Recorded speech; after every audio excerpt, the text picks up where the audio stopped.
Hey everybody, welcome back to the RPG Alliance Cons video channel. And tonight it is October 16th, 2021. And I met a wonderful guy named Avid the Goblin on the Facebook Zombicide Chronicles group. And we were talking about character sheets, and he made this great character sheet that you see before you. That is fantastic. Looks just like the paper character sheet you get with the Kickstarter for the Zombicide Chronicles RPG, and it has some really great functionality too. So it's a huge step forward for the game if you're playing on Roll20. So this is a game that you need to have a pro subscription on Roll20 to do, because you're going to be adding in some HTML code and some CSS code, and I don't know how to do any of that crap. And so if I can do it, hey, you can do it. Yes, my friends, let's do a quick installation of Avid the Goblin's custom character sheet, which, again, if you're playing Roll20, you're playing online because COVID sucks ass, excuse my language, but it's Saturday night, and my cat's asleep, and I need a life. So, yeah, that's my cat, Debbie. I don't have the webcam on, but anyway, trust me, she's asleep. That means it's time to do something fun. All right, so we'll put the links in the description of the video. But Avid has sorry, it's a little bit late. I should probably be going to bed, not doing stupid videos. But anyway, this is too important. I love this game. We're doing it. All right, he has set up a Google Drive. He's going to make the link shareable. So you can go in and you can see that he's put his CSS text and his HTML text.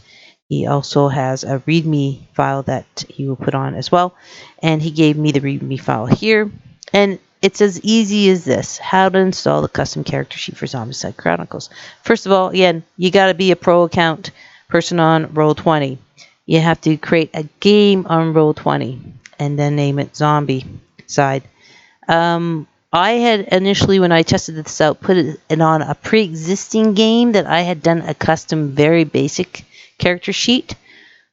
Start with a clean game, because when I did that, it overwrote my custom character sheet, and some of the input and attributes bugged up his sheet. So do a clean game when you start, okay? Let's go through it. Let's show you how to do it. Here is our RPG Alliance Roll20 account. And as you can see, I've done a couple different copies today. Yay, Conan. I'm going to go ahead and click Create a New Game. And it's going to think about it, because I need faster internet. I know what I want for Christmas. I'm going to go here and create Zombicide. And we'll do character sheet. And we'll get started. So put in your name. And here's the real key part. When you choose your character sheet here, you want to go to the drop down box and choose custom. This is very important, because when you create the game, it will then create in the game settings a place where you can drop in the HTML and CSS code. So I've got my custom sheet chosen. I'm going to go ahead and click I am ready to create this game. Show me some love, Roll20. Create my game. Hey, let's make this game look good. Let me go into my token files and find a decent little picture, because I don't know about you guys, but I like it when stuff looks cool. Go to my art sheet. Do I have anything good? Oh yeah, let's do it. Let's throw some Zombicide wallpaper in there to give my new game some flavor. Oh, well, that's not really the best one, but anyway, whatever. Let's continue on. Let's go over here to the settings gear cog. You can click on that. The drop down menu appears. You're going to go to game settings. You're going to open that up. You're going to scroll down, and there it is, where you can drop your HTML and your CSS stuff. I'm going to go back to the Google Drive link from our buddy again, Avid the Goblin, who's an officer and a gentleman and a super nice person. And so let's just do a copy paste of the HTML. Let's go back to Roll20 and drop that baby in there. And of course, you're going to hit Save Changes because saving is the best thing you can do.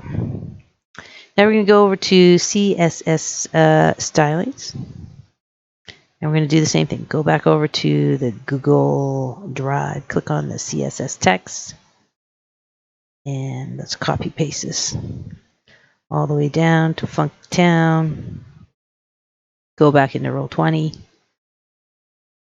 And make sure we're in the CSS tab. And we're going to drop that whole lot of loving down in there. And we're going to save those changes.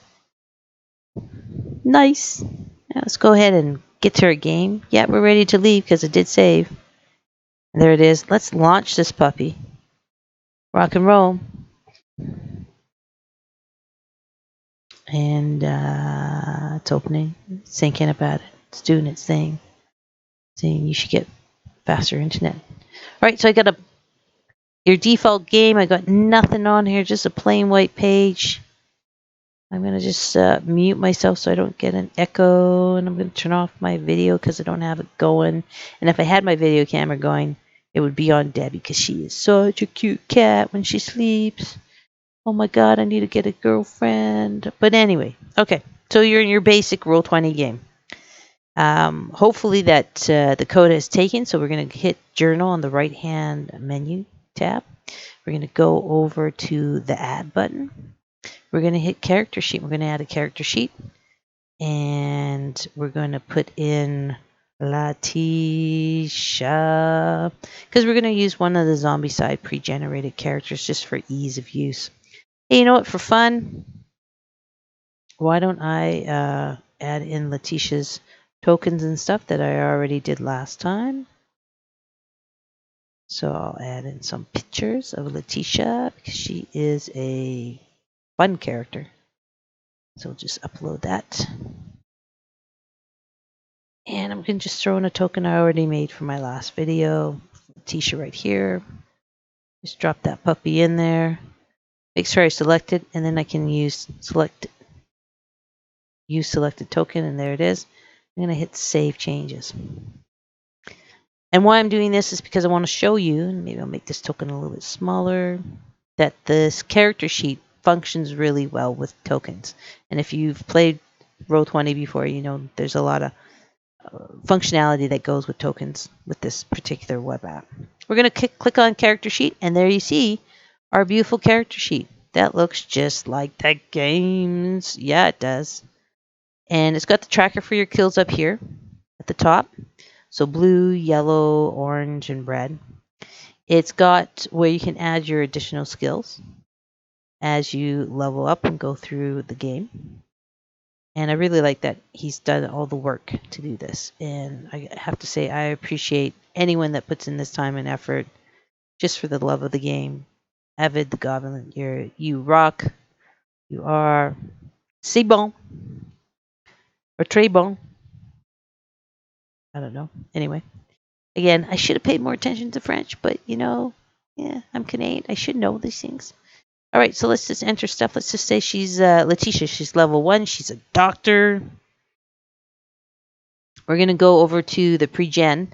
So again, Common has a good amount of support for this. They've got, you can go to their website here. You can go ahead and buy it for $39.99 US. It's a really nice book. The artwork is, of course, really good because, I mean, Zombicide always does great artwork.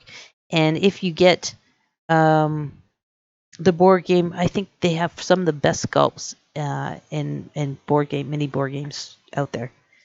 They have also the Zombicide Chronicles character generator or survivor generator. You can build your own, or you can just click on the ready to play ones. And that's what we're doing today, is that we're clicking on the ready to play ones, and here they all are. And I'm having a heck of a lot of fun painting these right now. Well, let's go down to Letitia, and let's download Letitia. And where the heck is Letitia? Come here, Letitia. There we go. Pardon me for sniffing in your ear. So we have Letitia, and you can see her character sheet looks just like the one Avid Goblin has made for Roll20. And you can add all that stuff in there. So she's got no time for hobbies. She's a doctor. Holy smoke, she sounds like my dream lady. I always wanted a sugar mama who was a doctor that could fix me for free. She's disciplined, reassuring, and determined. Oh my gosh, she's got empathy. Perfect. Lovely. I could retire with a nice person like that. Here we have weapons right here. So let's go katana. Let's go here for range is 0. And again, it mimics the board games cards, weapons cards. Let's say, let's see what she has for this. Katana has, what does katana have? Oh, sorry. I was looking for the value for katana on the quick start. Again, common has the quick start. You don't have to buy the game to get into it. You just have to get the common PDF from their website for quick start. And here is their list of basic weapons. So a katana has 2 dice, 4 plus accuracy, 1 damage, and yes to duel, and a trait of silence. Let's add all that in. So did I say 4 dice?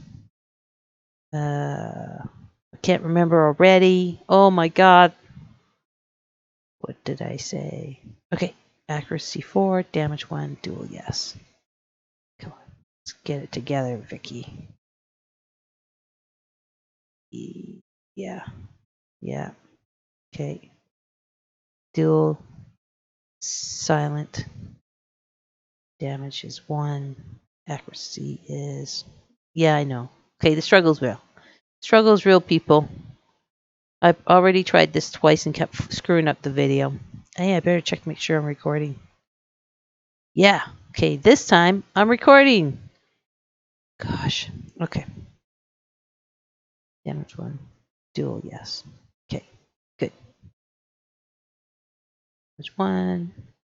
Duel, yes. Okay. All right, so we got our katana set up, and let's go down here and do her attributes. I kind of like this system because you get this weird little box, and you just, everything is like you just cross check it, right? So if you have cool, it's going to be a combination of grit going down combined with combat. And then that will give you your dice pool. And so everything action is really figuring out what your dice pool is. So in this case, I think she has 1 for muscle, 2 for brains, and 3 for grit. And let's just double check that on the pre-gen. Yeah, 1, 2, 3. And she's got 2, 2, 3, 1, 2, 3 for the other ones. So athletics and attitude and all that kind of stuff. 2, 2, 3, 1, 2, 3. Okay. Drop them in 2, 2, 3, 1, 2, and 3. There we have our stats. What's really interesting is in this system, you can have stats that you're really good at, and it will add a certain amount to your dice pool. So when you're trying to do something, you're saying, okay, I want to sneak around. So you're going to look at your brains for 2 dice, athletics for 2 to give you a dice pool of 4 as your standard dice pool. So unless the Game Master is taking off dice to hinder you because the conditions are not right, or you're groggy from food or fatigue, or if they're giving you a bonus couple of dice because you know the area and it's dark and the conditions are perfect for sneaking around. If you don't have any of those types of things, you're going to roll your basic dice pool. So when you click on Sneak, this window for input value is where you're going to put your dice number modifiers, either minus or plus, depending on if there's extenuating circumstances. In this case, we're just going to give it a quick little test. Make sure I got the chat on so you can see it when we roll it. So I'm going to leave the dice modifier at 0 and hit Submit. And there you see our 4 dice pool rolled up. The Zombicide dice, the face, like a 6 for success is the Molotov cocktail, and a 1 is represented by a zombie face. But you don't need that. It's nice fancy stuff, but you don't really need it. Everything in the system is a D6 roll. So in this system, you have the first 6 dice are your standard dice. Anything above 6 is what the rules call master dice. Let's go into that master dice, which would be, I think, page 15. Come on. Or not. Yeah, here we go. So, mastery dice. So again, it's anything over 6 dice. So if you are particularly good at something, or again, the conditions are optimum for you to do something. So let's say in this case, Letitia's a doctor. She's her comrade Tom got a gunshot wound, and she's going to try and heal him. A basic roll for her would be grit of 3, survival of 3 to give her 6. We're going to click on that. We're not going to add anything. She should just roll 6 dice. And there they are in the chat. She's got no fails. She's got 1 critical success. That's great. She heals them. In this case, if she had stolen a med kit from the 7-Eleven bathroom, that would give her an advantage. So if I was a GM, I'd say, okay, you've got your 6 dice pool for your skills. I'm going to give you an extra 2 because you have a med kit and the bandages are fresh and it's got clean stitching material and clamps and iodine so you can clean out the wound. So you'll get a bonus of 2 dice for a total of 8. Those last 2 dice will be called the mastery dice. And we're going to go ahead and roll them. And there they are right there. Oh, and this is actually really fortuitous. You can see that I rolled a 1 on those last 2. So when you get the rules, right, a 1 is a critical fail. It's a zombie face if you have the fancy dice. So if you look at the rules, right, you have mastery re-roll. When a mastery dice rolls a failure, a 1, which I did, you can pick it up and roll it again once. You must keep the new result, even if it's another failure. So, awesome. In this case, I would just say go to the Roll20 dice roller and just click on the D6. And a 3 is a hell of a lot better than a 1, so we'll take that re-roll. And that's basically how it's going to work. You and your players just need to know. I mean, Avid the Goblin's trying to figure out how to make these mastery dice appear different in the chat, but they're going to be the last 2 dice that you roll. So it's easy enough. It's not breaking the sheet in any way. Just be aware. Okay. Again, anything more than 6 dice is a mastery dice, so it's easy enough to figure out. We're going to go here and look at the bottom of the sheet so you can keep track of her stress. I think is 11 is her max, and her current amount is 11. Let's just double check that. Oh, sorry, 10, and her hit points are 4. Sorry, Letitia, gave you more stress than you needed. That's okay. You're a doctor. You can handle stress. And 4 hit points, 4 out of 4. You can put stuff in the items. So let's say she has a map of the sewers, or she has canned food, or she has a first aid kit. And there you go. They're all there. Nice. Looks great. You also have under hit points, you have conditions. And there's 2. There's hindering and impairing that you can set. Let's just say she is being hindered. And that just has to do with health and that sort of thing, right? So one reason I put on this token here is because I want to show you that, again, the functionality between the character sheet and the token. So I'm going to go into the character sheet under the cog. I'm going to go under represents character and choose Letitia because she's amazing. A little nameplate on her, and I'll save it. There she is. Go back into the cog, and now I'm going to choose what token bar she's going to have. So red's good for HP, so I'll just click on the drop-down menu and go down to HP.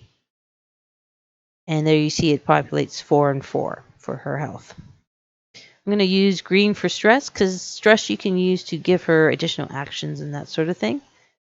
So we'll just use stress as green. And again, you can see it populates 10 to 10. I'm going to save those settings. And there they are in our token. Fabulous.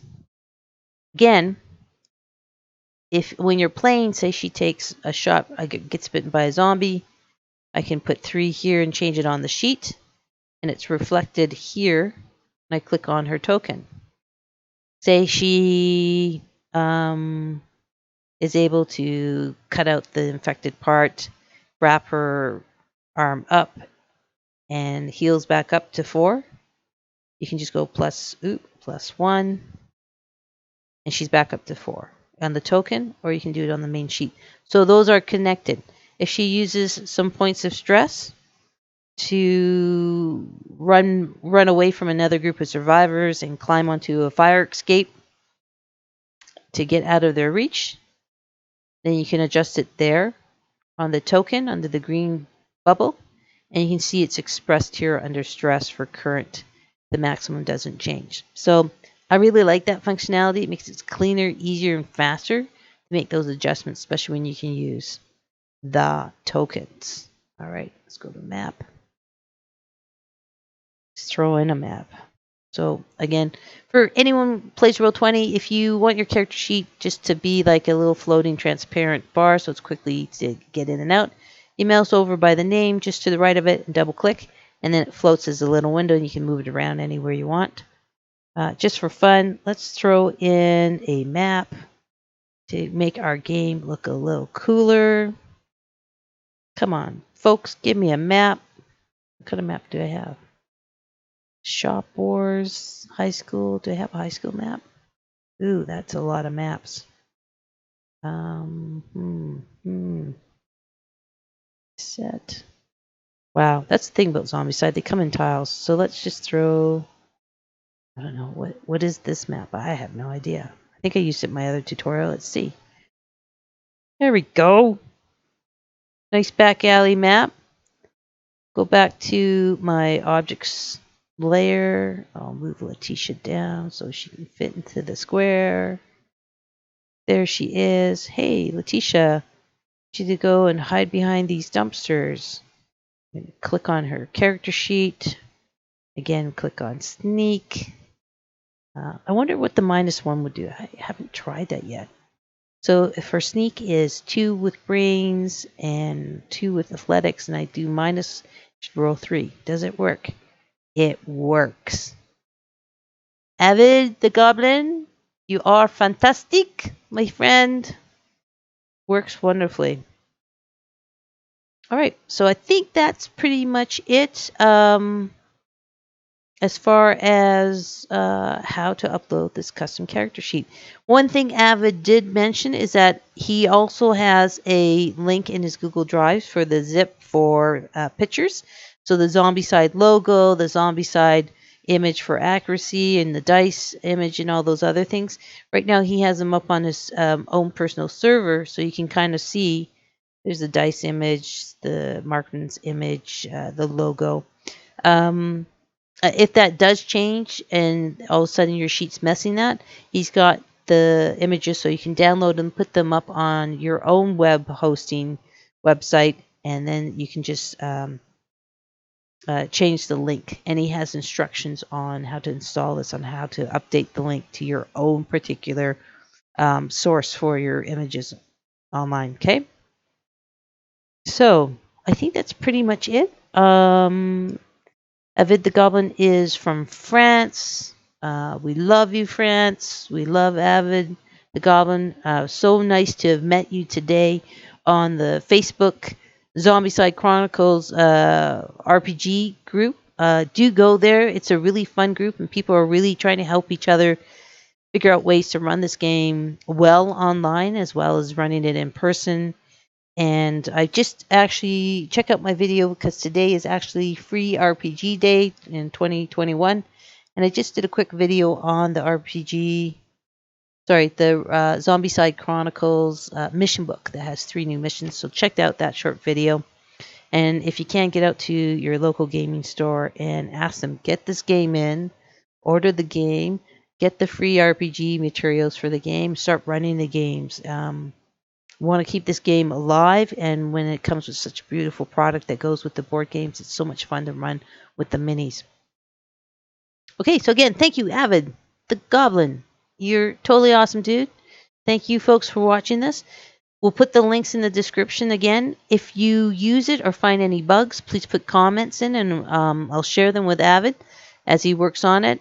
And any way we can continue to improve Zombicide Chronicles RPG functionality for virtual tabletops, let's do it. And you can't wait for the company to do these sorts of things. So, hey, we're fan groups. Let's get it done. All right, folks, you take care. Happy Halloween. Be safe out there and just stay alive. All right, take care. Bye.